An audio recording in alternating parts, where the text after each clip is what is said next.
Oke, Assalamualaikum warahmatullahi wabarakatuh. Salam sejahtera untuk kita semua. Selamat malam kepada pemirsa Mubadalah TV.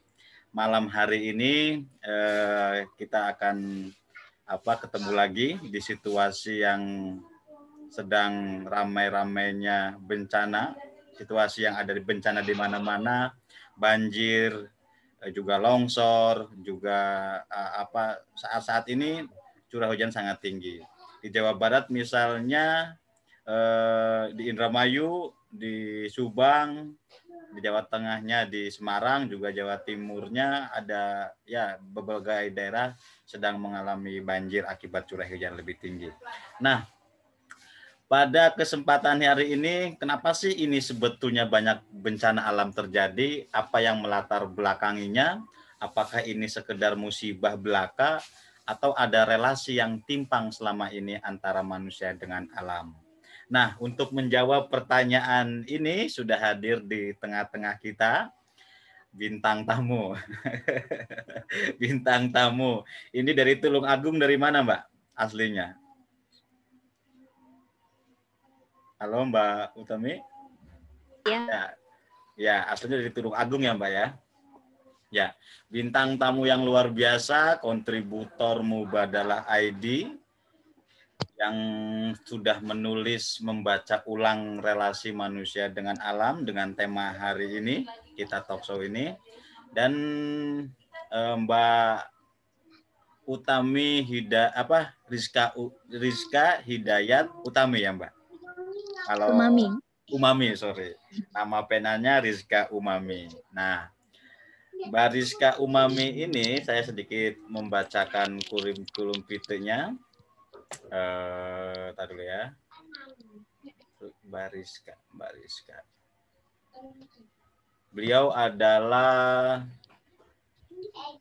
S2 ya. Udah lulus apalagi S2 nih Mbak Rizka? Masih proses kuliah, Pak. Masih proses kuliah, oke. Okay. Ini lagi kuliah di IAIN Sunan Kalijaga, konsentrasinya Islam dan kajian gender. Ini luar biasa sekali ini. Juga aktif menulis di mana Mbak aktif menulis selain di Mubadalah? Beberapa tulisan itu di kayak media Berita Jatim satu, kemudian di ide-ide, kebanyakan sastra sih Pak kalau saya, sastra. Kemudian kolom, ya. Oke. Tapi lebih banyak memang sedang di Mubadalah kayaknya. Sedang Mubadalah. Kalau sama puan perempuan gabung nggak? Yang belum bergabung sama Aman Indonesia, oke. Juga sebagai penyiar radio. Penyiar apa Mbak? Iya, dulu pernah Pak. Tapi baru 9 bulan, terus akhirnya keterima kuliah, akhirnya melepas kerjaan ditinggal. Iya Pak. Kalau saya kebalik Mbak, jangan sampai aktivitas meninggalkan. Iya, karena kuliahnya di Jogja, kemudian kan siarannya di Tulung Agung, jadi ya karena terkendala jarak, akhirnya harus memilih salah satu. Oke, baiklah. Sebelum lebih lanjut, sini sudah ada yang gabung, Mbak Deka. Halo Mbak Deka. Ya, bagi teman-teman yang ingin bertanya seputar tema relasi manusia dengan alam, silakan tuliskan di kolom komentar Facebook Mubadalah ID. Nanti di akhir acara, di akhir sesi kita akan membacakan dan tanya jawab dengan Mbak Rizka ini. Baik Mbak Rizka, lalu ya. Nah, pertanyaan pertama Mbak. Tapi sebelum pertanyaan pertama, saya akan memutarkan sebuah lagu dulu untuk pemirsa dari Mubadalah.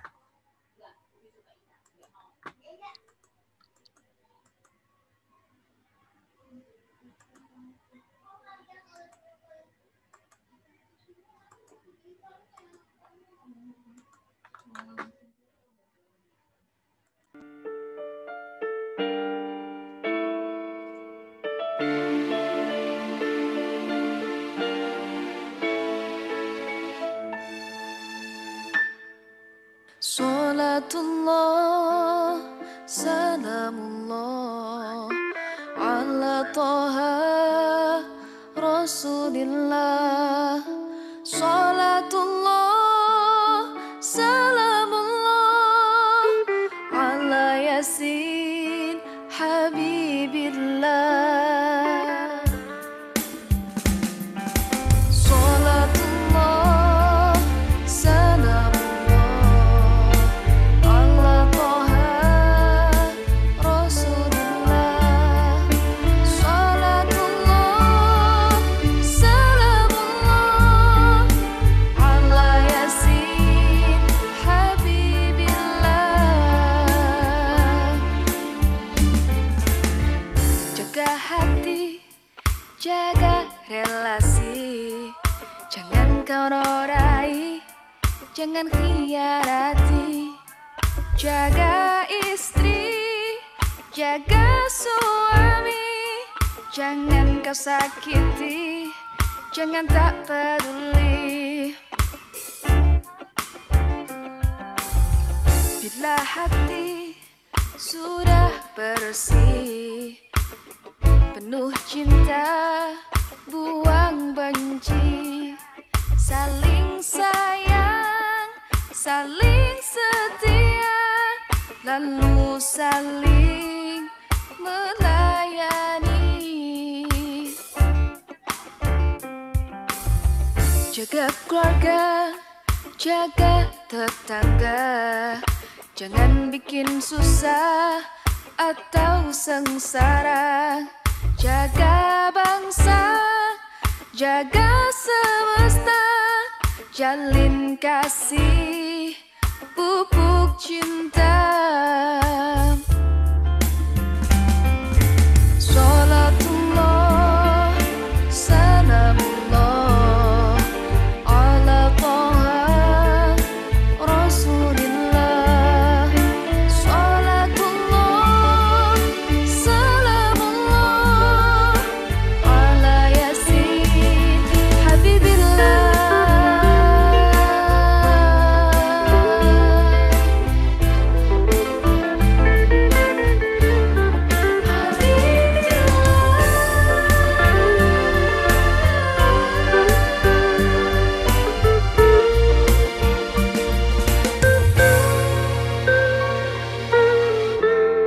Bila relasi adil mengayomi,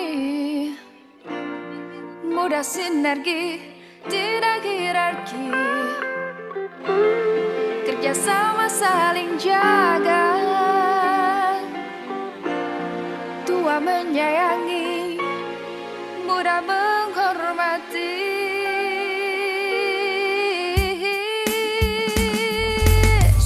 Salatullah, salamullah ala Taha Rasulillah. Salatullah, salamullah ala Yasin Habibillah.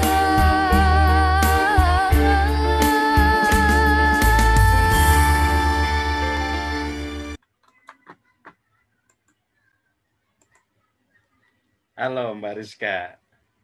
Ya, Mbak ngomong-ngomong nih, saat ini lagi banyak sekali bencana. Menurut Mbak Rizka, apa sih Mbak yang menyebabkan bencana ini? Iya Pak. Dengar ya Pak ya suara saya? Kedengaran? Dengar, ya. Jadi kalau menurut saya ketika segala kejadian atau bencana yang ada di Indonesia sebenarnya tidak bisa dilepaskan dari apa yang kita perbuat gitu. Jadi setiap apa yang kita perbuat dari hal-hal yang kecil itu ternyata berimbas pada bencana yang saat ini terjadi. Misalkan saja banjir. Dari hal kecil yang kita sampah di sungai. Saya sering menemukan pengalaman yang tidak menyenangkan ketika lewat di sungai dekat ibu-ibu itu yang membuang satu kresek penuh popok punya anaknya itu langsung dibuang saja ke sungai seperti itu, dan itu ketika nantinya penuh maka kan aliran sungainya akan terhambat, akhirnya sungainya meluap dan akhirnya terjadilah banjir seperti itu. Nah, itu hanya satu wilayah saja. Semua sungai alirannya terhambat dan ketika hujan seperti ini banjir bandang dan lain sebagainya seperti itu. Kemudian longsor. Ini juga ada kaitannya dengan apa yang dilakukan oleh manusia, misalkan penambangan hutan, pengundulan hutan, atau alih fungsi lahan yang tidak terkontrol dan lain sebagainya. Okay. Itu saya kira sangat berkaitan dengan bencana yang saat ini terjadi seperti itu. Jadi kalau hanya karena curah hujan tinggi saja, saya kira itu mustahil. Gitu. Mustahil ya? Ada sebab-sebab lain yang melatar belakangi itu. Itu sih. Oke. Dan sebab ini juga tentu ulah kita yang karena belum sadar ya, belum sadar untuk bahwa ini tuh adalah bencana akibat kita. Begitu ya, Mbak ya. Contoh juga banyak sekali mungkin kesadaran orang karena soal bencana ini, soal dampak ini saya pikir tidak hanya satu orang, dua orang saja yang sadar, tapi harus punya kesadaran kolektif untuk menyadari bahwa ini loh dampaknya ketika kita buang sampah sembarangan. Begitu ya, Mbak Rizka. Halo, Mbak Rizka? Iya, halo. Ya, oke. Nah, Mbak Rizka, ada menarik sekali dari tulisan Mbak Rizka di web mubadalah.id dengan judul yang sama soal fikih lingkungan nih, Mbak. Nah, ini sesuai dengan fatwa KUPI bahwa KUPI Kongres Ulama Perempuan menyatakan kita komitmen untuk kerusakan lingkungan begitu. Nah, ada 3 hal yang saya perhatikan di fikih lingkungan nih, Mbak. Seperti apa, Mbak, ini soal fikih lingkungan ini? Sebenarnya saya tidak otoritatif kalau membincangkan soal fikih lingkungan ya, Pak. Tapi kalau dari yang saya baca itu kan, apalagi yang saya kutip itu di tulisannya Pak Gufron itu Jadi di Islam itu sebenarnya kita sudah punya fikih lingkungan yang di dalam pembahasannya itu sudah mengingatkan bahwa manusia yang konsumtif, yang hedonis, kemudian egosentris ini menyebabkan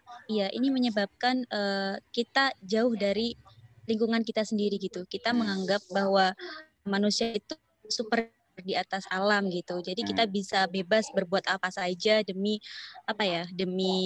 hasrat konsumtif kita untuk meningkatkan ekonomi kita sendiri, tapi kita tidak punya etika untuk merawat lingkungan, untuk menjaga kelestarian lingkungan. Nah, itu kemudian dibahas oleh di dalam fikih lingkungan. Jadi manusia itu harus punya etika penjagaan terhadap lingkungan dan lain sebagainya gitu. Itu sih. Oke. Kalau untuk fikih lingkungannya seperti apa, spesifiknya seperti apa, sepertinya saya tidak otoritatif di sini. Untuk menjelaskan. Oke, nanti kita tanyakan ke ahlinya begitu. Juga ada 3 yang menarik soal pernyataan dari Douglas John Hall ya, Mbak ya. Oh iya. Yang soal ada 3 soal manusia di atas alam, manusia di dalam alam, dan manusia bersama alam. Nah, ini menariknya Mbak Rizka ini. Nah, ini ada hubungannya dengan konsep mubadalah. Nah, ini seperti apa, Mbak? Jadi waktu saya soal apa yang diungkapkan sama Douglas itu menemukan yang sesuai, yang paling sesuai adalah atau perspektif Mubadalah adalah manusia ketika manusia di alam berarti manusia kembali lagi sentris, manusia dan lain sebagainya. Kemudian ketika manusia berarti ini manusia tidak punya kuasa atas diri untuk sesuatu karena dia berada di alam itu dikuasai. Kalau Douglas itu dikuasai. Nah, sementara ketika manusia bersama alam ini ada dibayang yang saling membutuhkan, saling memberi seperti itu, saling membantu. Itu yang saya dengan perspektif mubadalah. Ketika mubadalah dipakai sebagai pisau, jadi apa ya? Menjadi lebih mungkin karena kan selama ini kita membahas mubadalah itu kalau di bukunya Yai Fakih Qiraah Mubadalah kan beliau mengatakan dengan jelas bahwa beliau memfokuskan pada relasi laki-laki dan perempuan seperti itu. Beliau dalam itu juga sedikit menyinggung tentang bagaimana relasi manusia terhadap lingkungan seperti itu. Kalau tidak salah di halaman 60 di buku beliau itu ada pembahasan terkait itu bahwa itu punya juga berkelingan dengan lingkungan dalam hal keperawatan, penjagaan dan lain sebagainya. Pak. Oke, Mbak. Itu yang saya kaitkan. Oke, kalau misalnya langkah-langkah strategis ini soal relasi manusia dengan alam yang dengan perspektif mubadalah itu seperti apa Mbak mengatasinya masalah tersebut ini? Iya, saya mungkin sedikit mencuplik apa yang dikatakan oleh Bu Melani Budianta waktu ada diskusi adalah juga waktu itu bahwa karena sekarang itu apa ya? Karena kesalahan fatal kita adalah kita yang terlalu konsumtif yang salah ya, dan kita juga salah dalam cara mengelola alam, maka yang harus kita lakukan adalah dimulai dari hal-hal kecil di sekitar kita atau diri kita sendiri lah, diri kita sendiri untuk menyadarkan diri ini yang kita salah tentang cara kita memandang alam juga salah, bahwa manusia itu juga bagian dari alam gitu. Manusia itu tidak terpisah, dan ketika alam rusak manusia juga yang akan mendapat dampaknya seperti itu. Jadi hal strategis yang mungkin bisa dilakukan adalah merubah cara pandang kita terhadap alam, kemudian menerapkan prinsip-prinsip mubadalah terhadap alam, dan kemudian yang adalah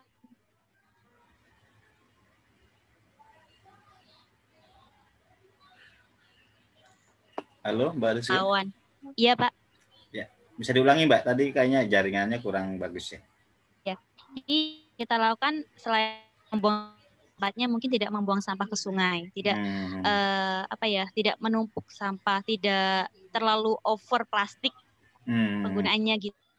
Jadi bisa di-recycle, bisa didaur ulang ya Mbak ya, yang bisa barang-barang yang bisa begitu ya. Benar. Okay. Lagian kan sekarang kita banyak tuh Pak, kalau di YouTube ada banyak cara tutorial mengolah sampah agar bisa dipakai kembali itu seperti apa. Kemudian ya kita ditanam, karena menanam adalah melawan seperti itu. Menanam adalah melawan, istimewa. Oke. Ya, kira-kira Mbak dari kalau misalnya Mbak punya pemikiran atau punya gagasan misalnya saja ini, misalnya orang pemerintah ini untuk menanggulangi sampah ini seperti apa sih Mbak? Harus seperti apa gitu loh. Saya kira banyak contoh-contoh daerah yang serius menanggulangi sampah. Di Cirebon sendiri itu EPA itu ya ricuh terus, ada yang nggak mau ditempatin, ada yang ya macam-macam lah. Ini kayak masalah sampah itu masalah kompleks gitu loh Mbak. Jadi banyak orang yang tidak menerima, padahal dia sendiri memproduksi sampah setiap hari. Iya. Itu seperti apa Mbak? Itu yang tidak seperti itu ya. Gimana ya Pak ya? Karena sudah daging. Apa karena nggak ada di Al-Qur'annya apa gimana itu ya? Apa kita belajar? Maksudnya di Al-Qur'an sih ada mungkin ya, karena mungkin udah jelas lah tafsidu gitu ya yang merusak alam gitu.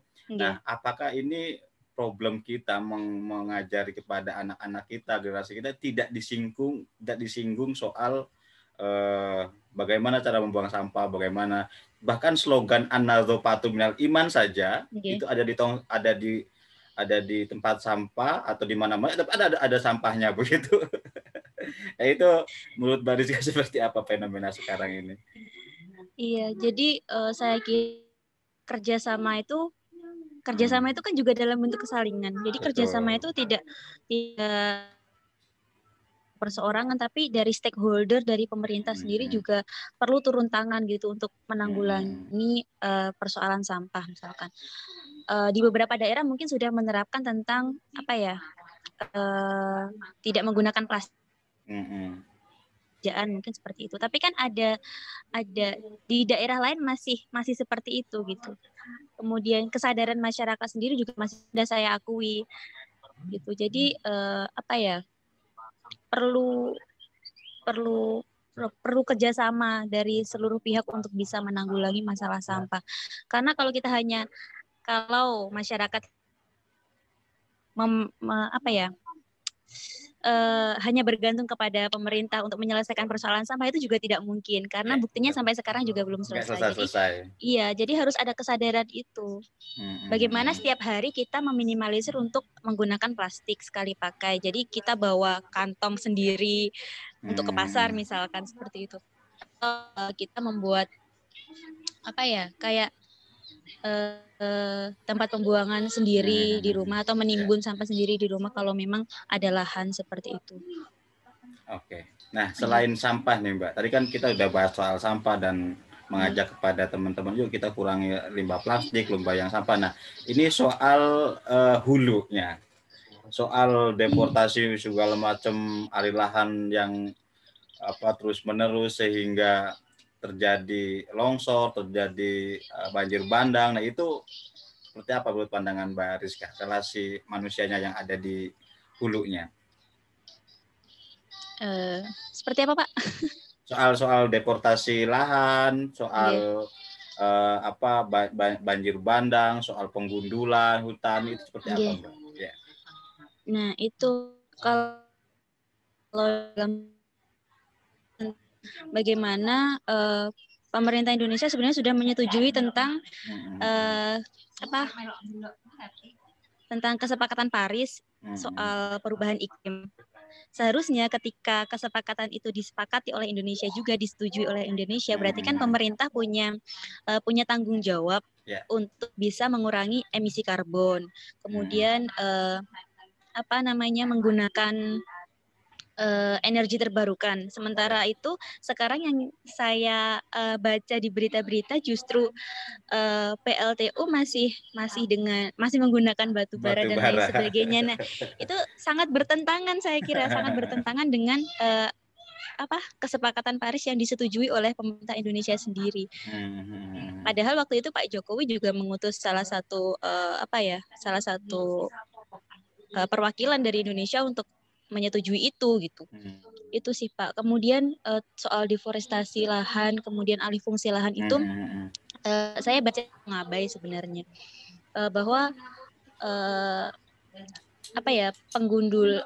alih fungsi lahan itu sangat berdampak pada apa yang saat ini terjadi gitu.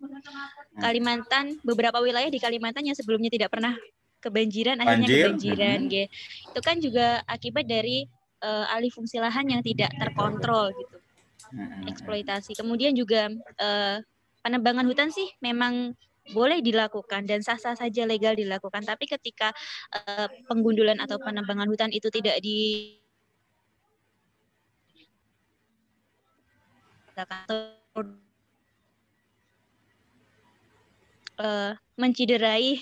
menciderai hutan. Itu sih yang saya perlu dibaca ulang dari kebijakan pemerintah. Begitu. Oke, sip. Terima kasih Mbak Rizka. Terima kasih juga, saya akan menyapa pemirsa yang ada di Facebook. Ada Mbak Siti Mahmuda, ada Mbak Safar Matemu ini orang Jambi ini, Bu Mahmuda orang Lampung, Bu Mas Safar orang Jambi. Nah, ini Mas Safar adalah pelaku lingkungan yang ada di Jambi. Dia pegiat lingkungan di wilayah gambut. Halo Mas Safar, terima kasih sudah hadir. Nah, ini saya kira ini menarik sekali tema ini, dan ini jarang sekali yang kita tema. Saya pernah mendengar bahwa kalau bencana alam itu tidak terjadi, tidak merugikan manusia, itu hanya bencana alam. Tapi kalau bencana itu terjadi, merusak, itu bencana untuk manusia yang merugikan, kira-kira begitu. Nah, ini hanya bencana bencana yang menjadi ulah manusianya sendiri, ulah kita yang tidak sadar terhadap kebersihan, terhadap ya buang sampah sembarangan di sungai. Saya juga masih menyaksikan saat ini kadang-kadang sedih ya kalau ada orang buang sampah di sungai begitu. Lalu soal tebang pohon. Jadi saya pernah di Jambi, pohon besar sekali ditebang, saya rasanya sedih begitu. Padahal bagi masyarakat yang pedalaman sana adalah hutan adalah kehidupan bagi mereka begitu. Bahkan orang Papua menyebutnya hutan adalah seorang ibu begitu ya. Begitu. Nah, baik Mbak, sebelum lanjut kita akan putar lagi sebuah teaser Mubadalah, profil Mubadalah.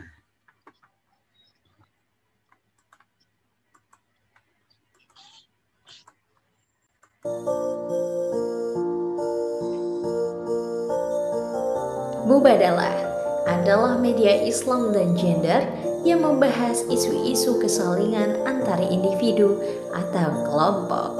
Terinspirasi dari prinsip Islam yang rahmatan lil alamin, Mubadalah hadir untuk meneguhkan dan mempopulerkan nilai-nilai keadilan dan kesalingan, baik di keluarga maupun bermasyarakat, dengan menyajikan narasi-narasi yang ramah dan damai. Tema-tema keadilan dan kesalingan diharapkan dapat mencakup seluruh isu-isu seputar eksistensi dalam ranah pribadi, isu relasi dalam keluarga, sosial kemasyarakatan, isu peran negara, hukum, serta instrumen global sejauh mana berkontribusi terhadap keberlanjutan yang berkeadilan. Karena menggunakan perspektif Islam, maka tema-tema yang dihadirkan media ini lebih banyak digunakan untuk menerapkan keislaman, yaitu bagaimana berinteraksi dengan sumber-sumber otoritatif dalam mewujudkan prinsip dan nilai kesalingan, terutama dengan Al-Quran dan hadis. Di samping dengan sumber-sumber pengetahuan yang lain yang sudah mengakar dalam tradisi Islam seperti ilmu tafsir, fikih, tasawuf, dan yang lainnya. Media ini diinisiasi oleh Faqihuddin Abdul Qadir yang saat ini sebagai founder Mubadalah Media. Kemudian, keredaksian kini digawangi oleh Zahra Amin sebagai pemimpin redaksi.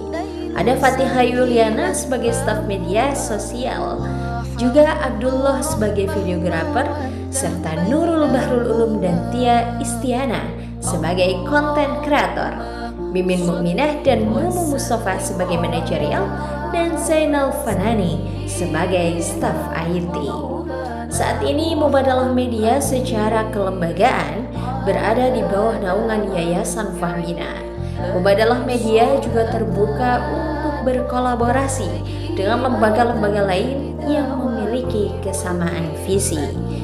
Beberapa kegiatan yang pernah diadakan oleh Mubadalah Media diantaranya Majelis Mubadalah yang tersebar di beberapa daerah di seluruh Indonesia dan luar negeri, Festival Mubadalah, Women Writers Conference, pelatihan kepenulisan yang bekerja sama dengan lembaga lain seperti Fahmina Institute, Aman Indonesia, dan pimpinan wilayah Fatayat Nahdlatul Ulama, Kementerian Agama, dan Sisters in Islam Malaysia, serta Halal Bihalal Mubadalah.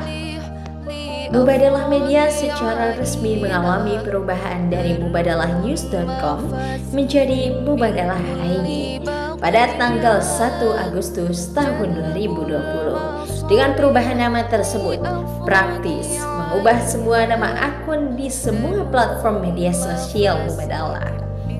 Konten-konten di Mubadalah Media diproduksi dalam beberapa bentuk, yakni tulisan, infografis, dan video.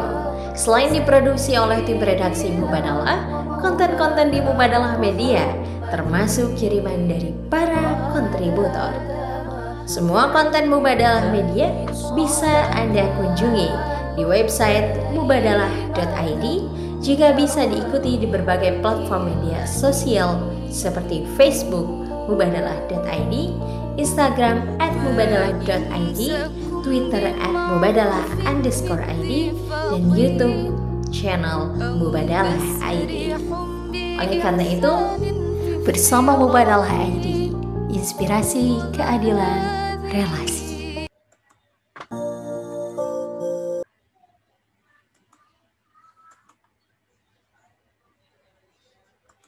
Oke, Mbak. Halo. Nah, itulah kami media Mubadalah.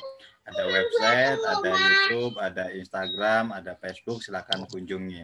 Nah, ini sudah ada pertanyaan dari Mbak Tati Krisnawati. Halo Mbak Tati yang sudah ada di Zoom. Kita simpan dulu ya Mbak pertanyaannya. Nanti di akhir kita akan diskusikan bersama-sama. Nah, baik. Kita lanjut ke pertanyaan berikutnya. Nah, Mbak Rizka, sejauh mana sih Mbak peran-peran aktivis ini, perjuang lingkungan yang Mbak ketahui, kayak seperti Walhi, lalu banyak lah ya aktivis-aktivis lingkungan di daerah-daerah. Nah, itu seperti apa Mbak? Yang dirasakan di tengah-tengah masyarakat gitu. Kalau menurut saya, aktivitas-aktivitas dari para aktivis itu sangat membantu dalam pelestarian lingkungan ya Pak. Yeah. Kalau di Tulungagung sendiri ada PPLH Mangkubumi, kemudian ada Agropatok Candi Dadi itu rutin melakukan misalkan penanaman pohon di namanya itu di Bukit Junjung. Nah, kalau di Tulungagung seperti itu. Saya pernah dengar itu di Lamongan juga seperti itu, penanaman pohon itu rutin dilakukan untuk mencegah mungkin mencegah longsor, terus mencegah adanya hutan yang gundul, daerah pegunungan yang gundul dan lain sebagainya itu.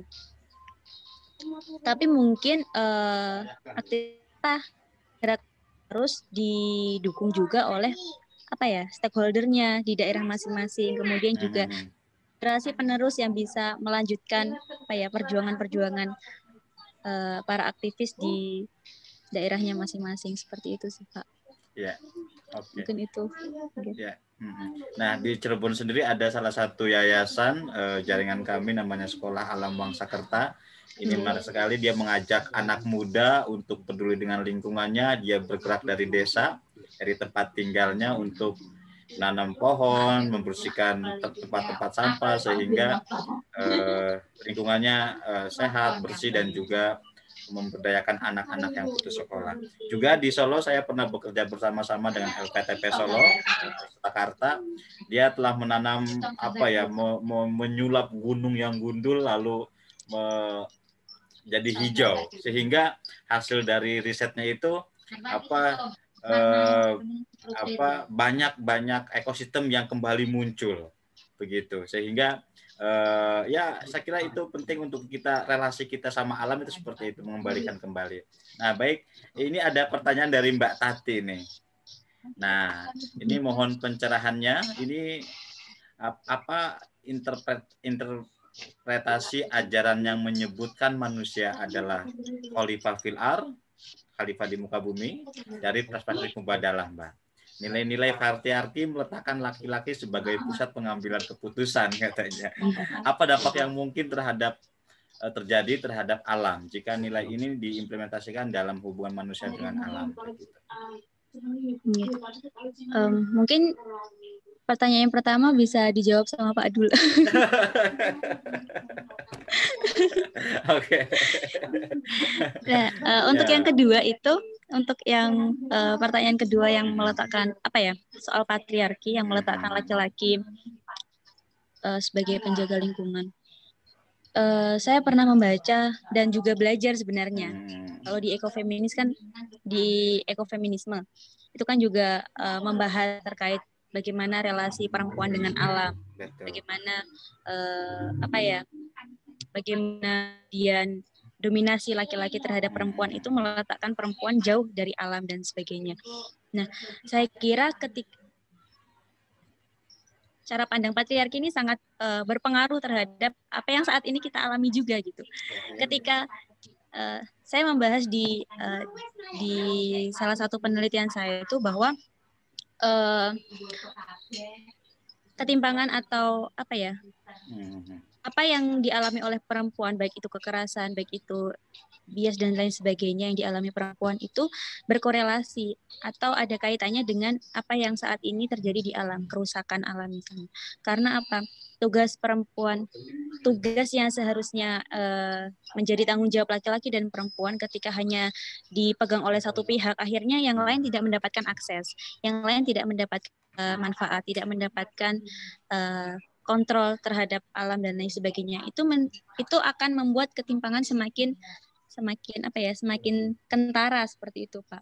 Jadi ketika laki-laki mendominasi dan kemudian perempuannya didominasi, ini akan sangat berkorelasi dengan apa yang terjadi di alam saat ini gitu.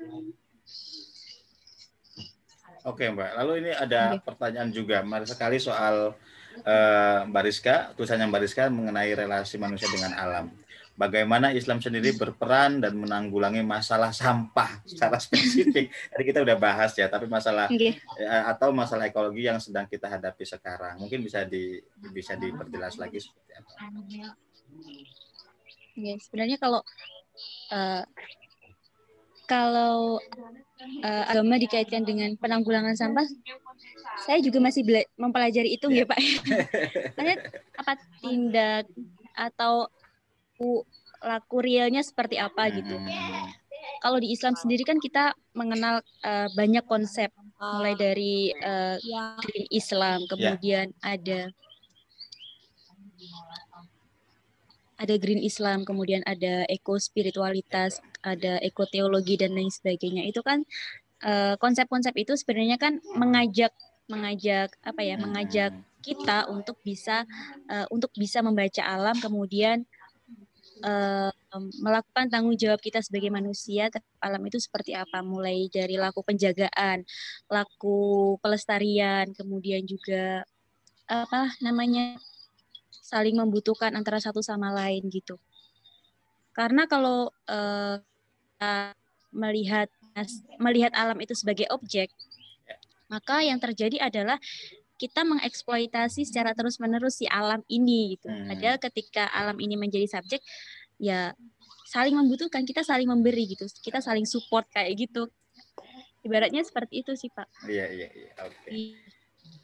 Kalau konsep Grand Islam sendiri tadi yang disebutkan itu dan ekospiritualitas, ekoteologi, Grand Islam dan konsep-konsep lainnya yang itu seperti apa, Mbak? Kalau misalnya dijabarkan ekospiritualitas gitu loh. Sependek yang saya baca. Jadi ekospiritualitas itu ya hampir sama sebenarnya dengan konsep-konsep yang lain. Ekospiritualitas itu menempatkan spiritualitas, reinterpretasi terhadap makna spiritualitas sendiri dan dikaitkan dengan keadilan ekologi.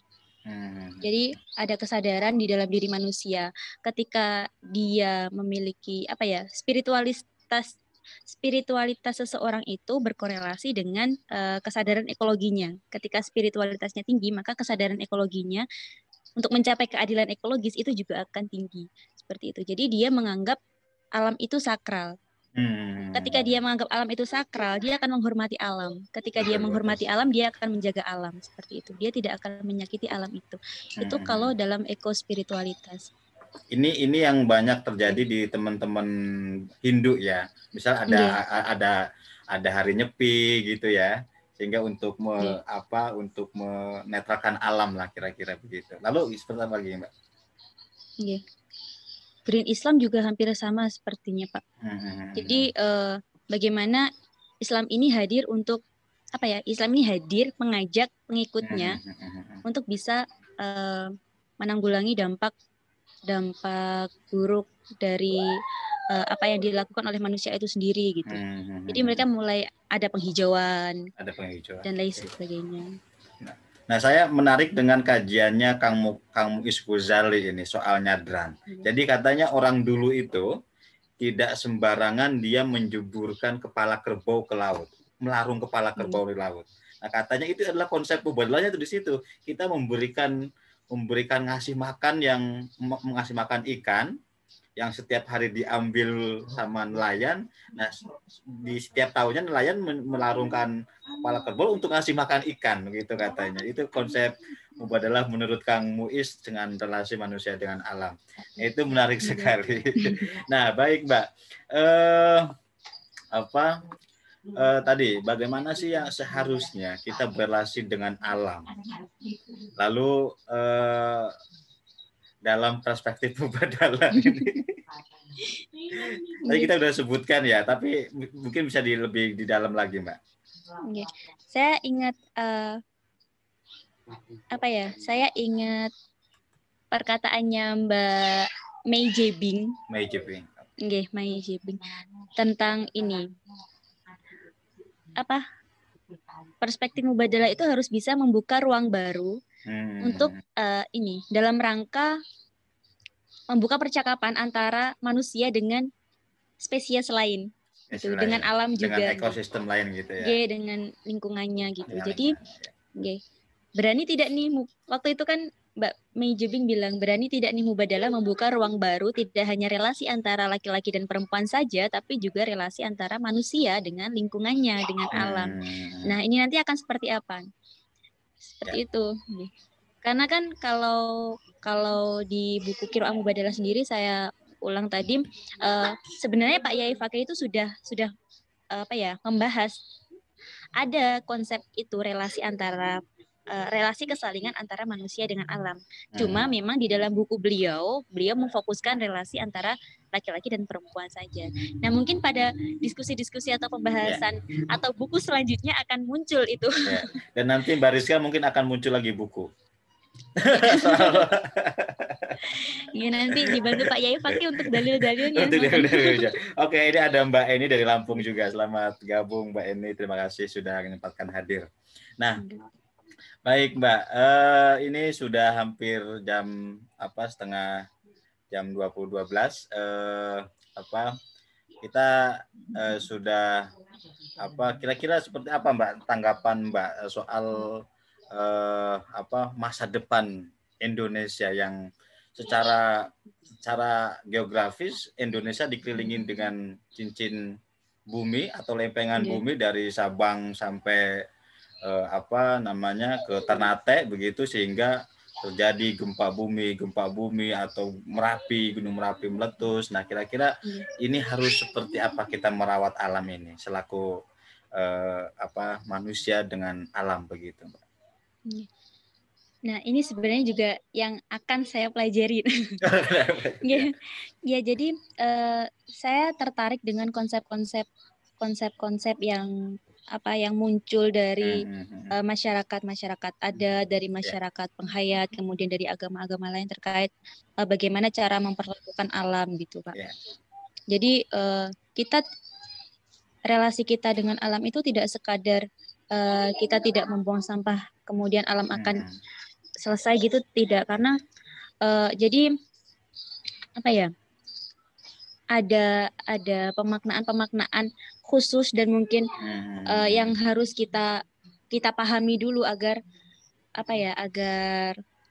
karena kan kalau di masyarakat itu masih percaya bahwa apa yang Merapi saat ini, yang Merapi lakukan saat ini, misalkan dia erupsi atau yang lain, itu juga itu kalau Mbah Marijan dulu, saya sempat baca artikel soal Mbah Marijan ini, Pak, bahwa ketika Merapi melakukan erupsi atau melakukan kegiatan itu ada ada komunikasi yang disampaikan, ada hal yang ingin disampaikan. Seperti ada hal yang ingin disampaikan kepada manusia. Mungkin terlalu banyak tambang pasir yang digali atau yang lainnya. Nah, komunikasi antara alam berupa gunung kepada Mbah Marijan ini kan sebenarnya juga mengingatkan kita bahwa sebenarnya ya kita punya telepati gitu sama lingkungan sekitar kita kalau kita peka. Kenapa mereka seperti ini? Berarti ada pasti ada latar belakangnya, pasti ada sebab musababnya gitu, ada hukum kausalitasnya gitu. Mungkin kalau ngomong jangan begitu, kalau alam bisa ngomong mungkin jangan begitu. Nggih, jangan begitu. Kamu ini sudah over ini ya. Iya, sudah oper ngerukin Nggih. pasir, sudah oper ngambilin tambang, sudah Nggih. oper nebangin pohon begitu ya. Dan itu ya mungkin kalau bisa ngomong begitu ya alam ya. Nah, itu mungkin kita perlu soal relasi kita dengan alam, misalnya dengan menanam pohon, lalu menjaga lingkungan, menanam soal tebing-tebing hutan sehingga tidak terjadi longsor, atau di laut misalnya kita banyak pemerintah yang melakukan inisiatif luar biasa dan menjadi jadi wisata ya sekarang, misalnya mangrove. Dan itu saya kira alam sudah banyak memberikan kita kehidupan. Dan katanya orang-orang adat itu ya luar biasa konsepnya ya, dengan menjaga alam. Dia juga saya pernah wawancarai di salah satu tokoh adat di Jambi ya. Kami ini wajib menjaga alam, bahkan diatur sama undang-undang adat di sana untuk setiap orang harus menanam pohon berapa misalnya begitu. Nah, ini mungkin ini bentuk relasi kita dengan alam begitu ya Mbak ya. Nah, baik Mbak,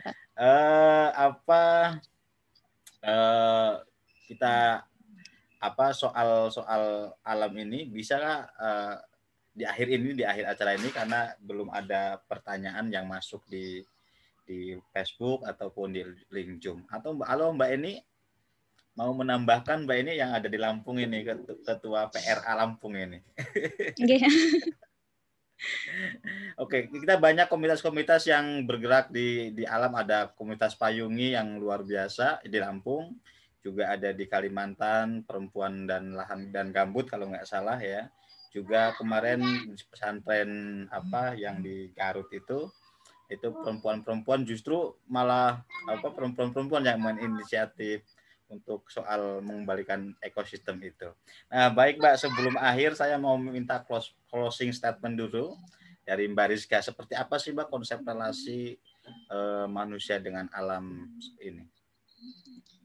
Jadi menurut saya kita sebagai individu harus bisa mulai mengubah cara pandang yang awalnya antroposentris mungkin mulai ke ekosentris. Kemudian kemudian tidak melulu menjadikan alam itu sebagai objek pemberi manfaat atau ekonomi kepada manusia, tapi alam ini sebagai tanpa alam kita itu bukan apa-apa, seperti itu Pak. Kita bersama alam ya gitu ya. Kita bersama alam. Dan harus ada banyak sekali